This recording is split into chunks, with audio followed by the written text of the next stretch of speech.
السمع والبصر والفؤاد كل اولئک کان عنہ مسئولا.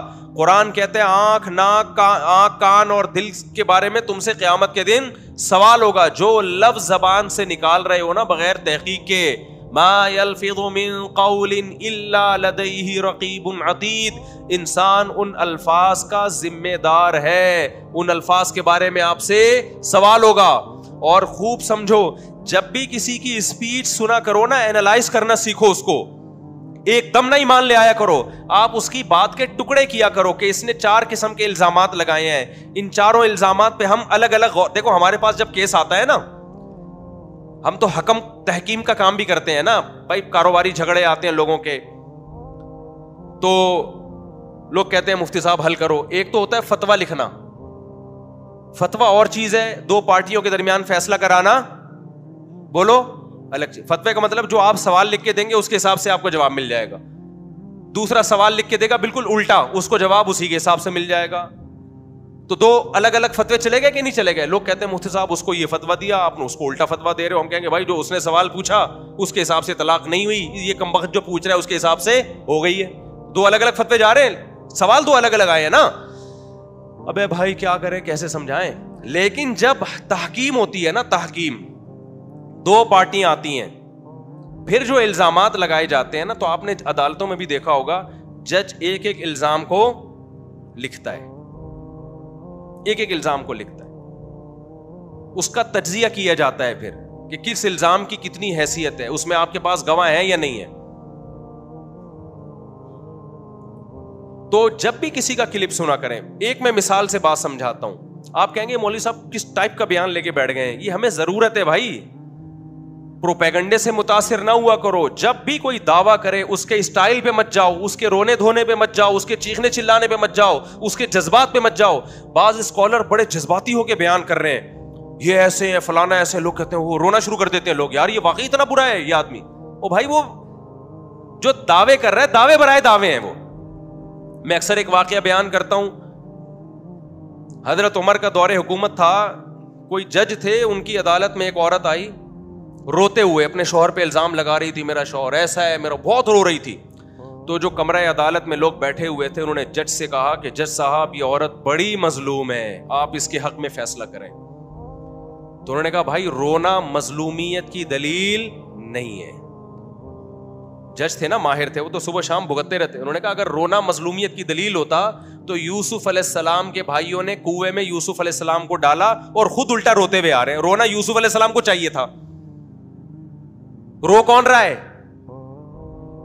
بھائی رو رہے ہیں. وجاءوا اباہم عشاء یبکون, قرآن کہتے ہیں شام کو ابا کے پاس آئے روتے ہوئے, رو رہے ہیں ہائے ہمارے بھائی کو کیا ہو گیا, ہائے ہمارے بھائی کو کیا ہو گیا, حالانکہ جھوٹ بول رہے تھے. تو رونا دلیل محبت نہیں ہے, نہ آپ کے برحق ہونے کی دلیل ہے, نہ جذباتی ہونا آپ کے برحق ہونے کی دلیل ہے. تو ہماری قوم میں بڑا مسئلہ میجورٹی میں یہ ہے کہ وہ جذبات سے متاثر ہو رہے ہیں. جب بھی کوئی الزام لگایا کرے اس کو تجزیہ کیا کرو کہ یہ بول کیا رہا ہے. میں ایک مثال دیتا ہوں, چونکہ آج کل علماء کے خلاف بہت پروپیگنڈا ہو رہا ہے یوٹیوب پہ. ایک صاحب ہیں ملحد قسم کے ہیں, ویسے اپنے آپ کو مسلم کہتے ہیں وہ, انہوں نے بڑے بڑے سائنسدانوں کی تصویریں لگائیں, آئنسٹائن کی, نیوٹن کی, بڑا جو ہے نا, اور بیچ میں مولانا طارق جمیل صاحب کی, اور کہا کہ دیکھو ان لوگوں کی یہ ایجادات ہیں, یہ کام کیے اور یہ کام کیے, اور یہ حوروں کی ٹانگوں کی حسن اور جمال بیان کرتا ہے یہ آدمی. نیچے لوگوں نے کہا یار یہ دیکھو مولوی کسی کام کے. مولانا طارق صاحب نے بسا اوقات حوروں کے حسن پہ بیان کیا نا, کہہ رہے ہیں یہ دیکھو یہ ڈاکٹر ہے اتنا بڑا, انگریزوں کے ساری تصویریں نا, یہ آئنسٹائن ہے, یہ نیوٹن ہے, یہ اتنے بڑے بڑے سائنسدان جنہوں نے یہ کیا, اور ہنس بھی رہا ہے اور کہہ رہے ہیں یہ حوروں کے. تو ہماری قوم ان کو فالو کر رہی ہے, ان کو چھوڑا ہوا ہے. سمجھ میں آئی بات؟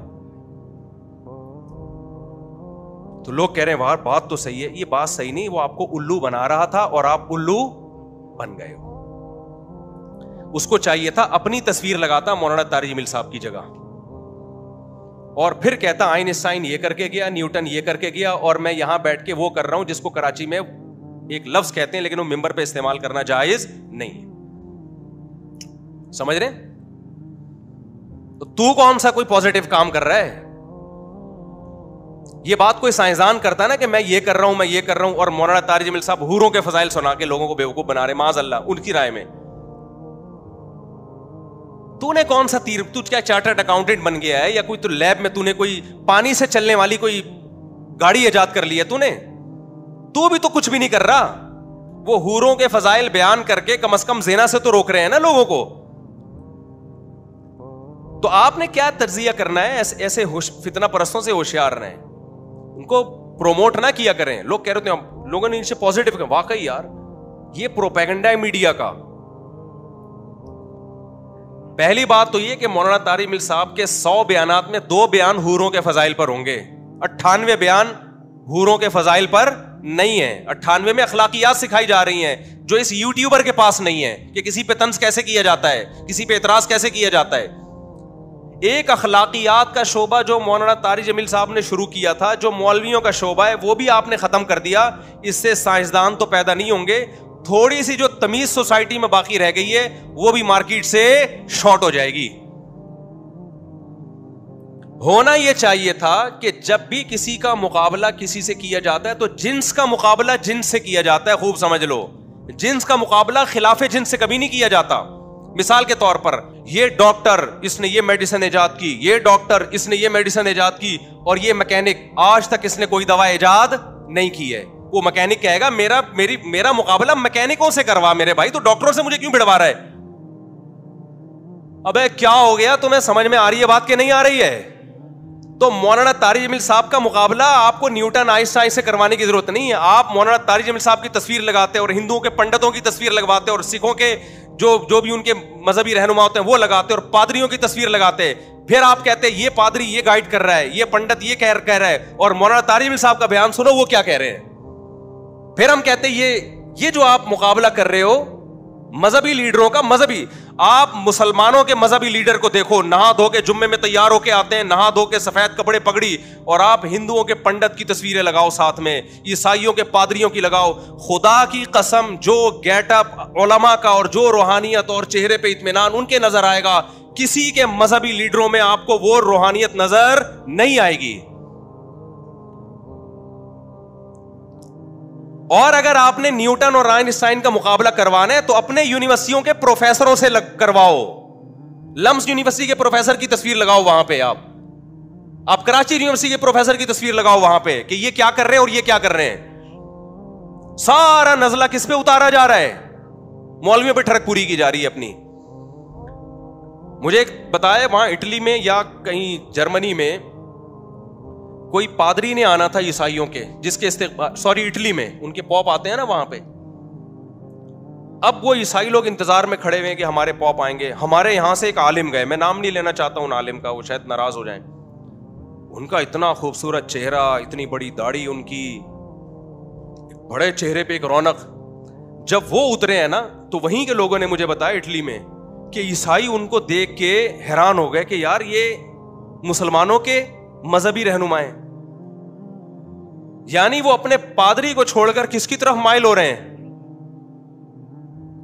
جو مسلمانوں کے مذہبی رہنما ہیں ان کی طرف مائل ہو رہے ہیں. تو پروپیگنڈا دیکھو کس طرح سے ہو رہا ہے. میں پھر بار بار کہتا ہوں, مجھے ان لوگوں پہ اعتراض نہیں ہوتا جو ایسے کلپ بناتے ہیں, تو پیڈ ہوتے ہیں, ان کے تو اپنے مفاد ہوتے ہیں. اعتراض آپ لوگوں پر ہوتا ہے بھائی جو ان کے پروپیگنڈے سے متاثر ہو جاتے ہیں. سمجھتے ہو کہ نہیں سمجھتے ہو؟ آپ یہ کہہ سکتے ہو کہ پھر ان مولویوں کی ہمیں ضرورت کیا ہے, جب نہ انہوں نے بلب ایجاد کیا, نہ یہ گاڑی ایجاد کر سکتے ہیں, نہ گاڑی کا پنچر لگا سکتے ہیں, یہ حوروں کے فضائل کے علاوہ کچھ بھی نہیں سنا سکتے, تو ان کی ہمیں ضرورت کیا ہے؟ مقابلہ نہ کرو. آپ یہ اعتراض کر سکتے ہو. تو بھائی جو آخرت پر ایمان رکھے گا اس کو مولوی کی ضرورت ہوگی, جو آخرت پر ایمان نہیں رکھتا اس کو مولوی کی کوئی ضرورت نہیں ہے. اس کے لیے تو مولوی سے زیادہ بیکار طبقہ واقعی دنیا میں کوئی نہیں ہے. کیونکہ اگر آپ یہ اس نظریے کے قائل ہو کہ ہم نے مر کے مٹی ہو کے ختم ہو جانا ہے, تو پھر آپ واقعی میں کہتا ہوں مولوی سے بیکار طبقہ دنیا میں کوئی بھی نہیں ہے. پھر تو ضرورت ہی نہیں ہے, پھر تو قرآن کی بھی ضرورت نہیں, پھر تو پیغمبروں کی بھی ضرورت نہیں, پھر تو اسلام کی بھی ضرورت نہیں ہے. پھر تو یہ دنیاوی اور مادی ترقی ہی سب کچھ ہے. لیکن قرآن پکار کے کہہ رہا ہے وما بلغوا معشار ما آتیناہم, اس ترقی سے متاثر مت ہونا پچھلی امتوں کو جو ہم نے تباہ کیا ہے اسی سائنسی ترقی پہ انہوں نے ناز کرنا شروع کر دیا اور پیغمبروں کی دعوتوں کو ٹھکرانا شروع کر دیا. پیغمبر نے کہا زنا حرام, انہوں نے کہا ہم سائنسی ترقی کو فوکس کریں گے, زنا کرنا نہ کرنا یہ مذہب کا ٹاپک ہے, یہ ہمارا ٹاپک, یہ ہمارا ہیڈ ایک نہیں ہے. یہ لوگ جو مولویوں کی مخالفت کر رہے ہیں نا صرف ایک حور کو لے کے, مولوی کا اصل ٹاپک حور نہیں ہے. مولوی کا اصل ٹاپک یہ کہ آپ اپنے باپ اور ماں کو بڑھاپے میں اولڈ ہاؤس میں جمع نہیں کرا سکتے. یہ سمجھتے ہیں کہ ہم جمع کرائیں گے تو ترقی کریں گے, گھر میں رکھیں گے تو ہمیں ان کی کھانسی برداشت کرنا پڑے گی. یہ اس ٹینشن سے بچنے کے لیے سوسائٹی سے مولوی کو کیا کر رہے ہیں, نکالنا چاہتے ہیں. مولوی کہتا ہے تمہیں زنا کرنے کی اجازت نہیں ہے. ان کو پتا ہے اگر ہم نے زنا کو حرام کر دیا تو بہت ہم چاند پہ تو پہنچ, دیکھو انگریز زنا کر کے بھی چاند پہ پہنچا کہ نہیں پہنچا, تو ان کو تو چاند پہ پہنچنا ہے. ان کو کیا اس سے کہ خدا کس چیز سے خوش ہوتا ہے, خدا کس چیز سے ناراض ہوتا ہے. تو مولوی کہتا ہے نکاح کرو, ان کو اس سے تکلیف ہو رہی ہے. یہ کیوں ہمارے داخلی معاملات میں ہم گرل فرینڈ رکھیں یا نکاح کریں, ہمارا ہیڈ ہی گئی ہے. سمجھتے ہو کہ نہیں سمجھتے ہو؟ مولوی کہتا ہے شراب کیا ہے, حرام ہے. یہ کہتے ہیں یار شراب پی کے انگریز کہاں سے کہاں چلا گیا. مولوی کہتا ہے بھائی شراب پی کے تو یہاں بیٹھے بیٹھے آپ چاند پہ پہنچ جاتے ہو, ہم مانتے ہیں اس بات کو, لیکن خدا شراب سے کیا ہوتا ہے, ناراض. چترول لگیں گے مرنے کے بعد. جو زنا کرتا ہے دنیا میں ترقی کر لیتا ہے میرے بھائی وہ, لیکن چترول کب لگیں گے, مرنے کے بعد. جو ماں باپ کو اولڈ ہاؤس میں جمع کرتا ہے ترقی کر لیتا ہے, ہو سکتا ہے میڈیکل کالج میں اس کے نمبر زیادہ اچھے آئے کیونکہ ابا کی ٹینشن ہی ختم ہو گئی, لیکن چترول کب لگیں گے, بولتے کیوں نہیں, مرنے کے بعد. سود کے ذریعے آپ پیسہ کماؤ گے, آپ قوم کا بیڑا غرق ہو یا نہیں ہو, آپ فائدے میں بظاہر چلے جاؤ گے. چترول کب لگیں گے, بولو نا, مرنے کے بعد. عورت پردہ نہ کرے ترقی کر لے گی وہ. بہت سی انگریز عورتیں نے زنا کر کے کتنی ترقی کی ہے, ہر شعبے میں آگے بڑھی ہیں, وہ ملکوں کی وزیر اعظم ہو سکتا ہے بن گئی ہوں. چترول کب لگیں گے, مرنے کے بعد. آپ شرک کرو ترقی پھر بھی کر لو گے. چترول کب لگیں گے, مرنے کے بعد. تو آپ مرنے کے بعد کی زندگی کا انکار کر دو تو پھر مولوی بھی فضول اور اس کی یہ باتیں بھی فضول. لیکن آپ اگر مرنے کے بعد کی زندگی کے قائل ہو تو آپ کے لیے نیوٹن اور آئنسٹائن کی اتنی اہمیت نہیں ہے جتنی مولوی کی اہمیت ہے. سمجھ میں آ رہی ہے بات کہ نہیں آ رہی ہے؟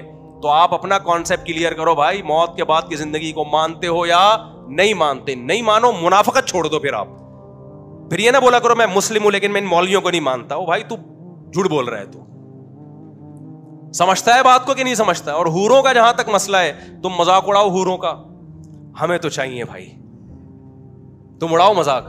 کل خدا کی قسم ہم تمہارا مذاق اڑائیں گے. نوح علیہ السلام جب کشتی بنا رہے تھے نا تو قوم مذاق اڑا رہی تھی کہ پانی ہے نہیں اور یہ مولویوں کو دیکھو یہ پٹے لے لے کے کیا بنا رہے ہیں, کشتی. نوح علیہ السلام نے کہا مجھے اللہ نے وحی کی ہے بھائی عذاب آئے گا. انہوں نے کہا عذاب کا کوئی چانس ہے نہیں, کوئی سمندر قریب میں ہے نہیں, کوئی دریا ہے نہیں کہ سیلاب آئے, اور یہ مولویوں کو دیکھو کیا کر رہے ہیں. تو نوح علیہ السلام نے فرمایا ان تسخروا منا فإنا نسخر منکم, اڑا لو مذاق, کل ہم تمہارا مذاق اڑائیں گے. تو آپ آج حوروں کا مذاق اڑا لو بھائی, ہم تو خدا کے وعدوں پر یقین رکھتے ہیں بھائی, ہمیں تو حوریں چاہیے, ہمیں تو چاہیے بھائی. اور ہم تو اللہ سے دعا مانگتے ہیں اللہ ان حوروں سے ہمیں محروم نہ کرنا اور ان کمبختوں کو محروم کر دینا. یہ دنیا میں بھی محروم ہے حوروں سے. ان کو گرل فرینڈز ملتی ہیں, بیویاں ان کو نہیں ملتی, اور گرل فرینڈ کا جب موڈ آف ہوتا ہے وہ چھوڑ چھاڑ کے چلی جاتی ہے اس کو. جب زیادہ تو کل آج تو غریب ہو جا, دیکھتا ہوں میں تجھے کتنی حوریں دنیا میں ملتی ہیں. دیندار لوگوں کو وفا کرنے والی بیویاں ملتی ہیں, وفا کرنے والی اولادیں ملتی ہیں جو بڑھاپے میں سہارا بنتی ہیں. ان کمبختوں کو جو حوروں کا مذاق اڑاتے ہیں, نہ دنیا میں وفادار بیویاں ملتی ہیں اور نہ بڑھاپے میں وفادار اولادیں ملتی ہیں. اور آخری بات کر کے بیان کو ختم کرتا ہوں میں, یہ جو بار بار الزام لگا رہے ہیں مولویوں کی وجہ سے ملک ترقی نہیں کر رہا. لوگ کہتے ہیں دیکھو اتنی مسجدیں, اتنے مدرسے, لیکن اتنی کرپشن. یہ بھی دعویٰ برائے دعویٰ ہے. ان مسجدوں کا کیا کردار ہے بھائی آپ کو ترقی سے روکنے میں؟ کسی کو دیکھا آپ نے مسجد میں امام کو بیٹھ کے ترقی کے خلاف تقریر کر رہا ہو؟ کسی کو دیکھا؟ آپ کہہ سکتے ہیں ترقی کے خلاف تو تقریر نہیں کرتے, لیکن حوروں کے اتنے فضائل بیان کر دیتے ہیں کہ لوگ ان کے چکروں میں پڑ جاتے ہیں, اور کوئی آئنسٹائن اور نیوٹن جیسا پھر پیدا نہیں ہوتا, سارے حوروں کے چکر میں لگ جاتے ہیں. او بھائی حوروں کے چکر میں لگا کے ترقی سے نہیں روک رہے, آپ کو موٹیویٹ کر رہے ہیں ہم کہ تم ترقی کرو, کیونکہ اللہ نے جنت کی حوروں کا وعدہ سست اور پوستی لوگوں سے نہیں کیا, انہی لوگوں سے کیا جو اسٹرگل کرتے ہیں. میرے تو میڈیکل کالج میں بیانات ہوتے رہتے, میں کہتا ہوں تمہیں حوریں ملیں گی نہیں اس وقت جب تک تم پڑھائی کو فوکس نہیں کرو گے. اسلام جب دنیا میں آیا, مجھے ایک بات بتاؤ, سائنس نے ترقی کی ہے یا تنزل میں گئی ہے سائنس؟ یہ تو گورے اعتراف کر رہے ہیں کہ مسلمان سائنٹسٹ اگر نہ ہوتے تو جس ترقی پہ آج ہم ہیں آج سے 500 سال کے بعد ہوتے. تو اسلام کے دنیا میں آنے کے بعد ہی لوگوں نے سائنسی ترقی شروع کی ہے. تو اسلام نے کون سا ایسا سبق دیا تھا کہ سائنسی ترقی شروع ہو گئی؟ اس وقت تو یورپ اندھیروں میں ڈوبا ہوا تھا. جتنے آپ کے سائنسدان ہیں نا جو اس وقت جتنے علوم ہیں, ان سب کے تانے بانے کہیں نہ کہیں مسلمان سائنٹسٹ سے جا کے مل رہے ہوں گے. تو اگر اسلام ترقی میں رکاوٹ ہوتا ہے یا مولوی ترقی میں رکاوٹ ہوتا تو بنیادیں کیوں رکھی ہوتی ہیں اسلام نے سائنس کی؟ ایک چیز خیر کی تھی, آپ نے سائنس کا لیبل لگا کے اس خیر کو بھی سوسائٹی سے ختم کر دی. ہمارے ہاں میں ایک مثال دیتا ہوں, ہمارے ہاں جو تھوڑی بہت خیر ہے نا میرے بھائی, تھوڑی سی خیر, جو تھوڑی کرپشن کم ہے, بہت زیادہ ہے لیکن اور زیادہ ہوتی اگر یہ مدارس اور یہ مسجدیں نہ ہوتی, کیونکہ تھوڑا بہت حوروں کی لالچ میں ہو سکتا ہے کرپشن چھوڑ دے وہ. اگر یہ دینی مدارس اور مسجدیں نہ ہوتی جہاں کوئی خیر کی باتیں ہو رہی ہیں, تو خدا کی قسم آپ کے قانون میں اور آپ کے حکمرانوں کے پاس اتنی پاور نہیں ہے کہ وہ قوم کو سنبھال لیتے. انہوں نے, وہ خود اتنے کرپٹ ہیں, وہ تمہیں کرپشن کے خلاف بیان دیتے کیا؟ وہ لطیفے سناتے تمہیں کرپشن کے خلاف؟ ان کا کرپشن کے خلاف بولنا خود لطیفہ ہوتا. یہ تو تھوڑا بہت قبر کا عذاب کا خوف ہے جو لوگ دیانتداری سے کام لے رہے ہوتے ہیں. تو جب بھی میرے بھائی یوٹیوب پہ فیس بک پر کوئی بھی شخص بیٹھ کے فضول باتیں کر رہا ہو نا, تو اس کو پروموٹ نہ کیا کریں, اینالائز کیا کریں. نمبر 1, آپ نے یہ الزام لگایا, اس کا کیا ثبوت ہے آپ کے پاس؟ نمبر 2, آپ نے یہ الزام لگایا, اس کا کیا ثبوت ہے؟ نمبر 3, آپ نے یہ الزام لگایا, اس کا کیا ثبوت ہے؟ تاکہ آئندہ کوئی بولنے سے پہلے 100 دفعہ سوچے. سمجھ رہے ہو کہ نہیں سمجھ رہے ہو؟ اللہ تعالیٰ سمجھنے کی اور کھوپڑی کو